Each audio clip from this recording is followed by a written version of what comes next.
Abantu ba Ssaabasajja Kabaka mwena tubakoowoola. Emisinde tugenda kugidduka ng'ennaku z'omwezi 6 omwezi ogwokuna.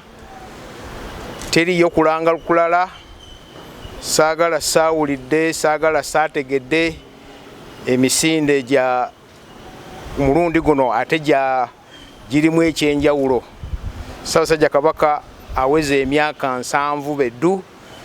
N'olwekyo kirungi nnyo okuba nti oli omu ku byafaayo ebyo, era amatundiro gonna weegali.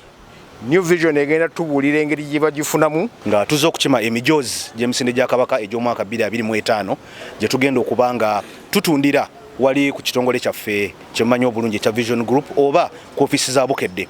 Ate mu ngeri emu oba ey'enjawulo tugenda kubeera n'enteekateeka ey'okutambuza emijoozi gino mu bantu gye muwangaalira, gye mukolera, gye musiiba mu ngeri emu oba ey'enjawulo. Ky'olina okukola walaba ekimotoka kya Bukedde nga kiwandikiddwako emisinde gya Kabaka gino, kiyimirize, kikuba omukono, kikuwa omujoozi ku mitwalo 2 gyokka. Download the app on App Store or Google Play Store now.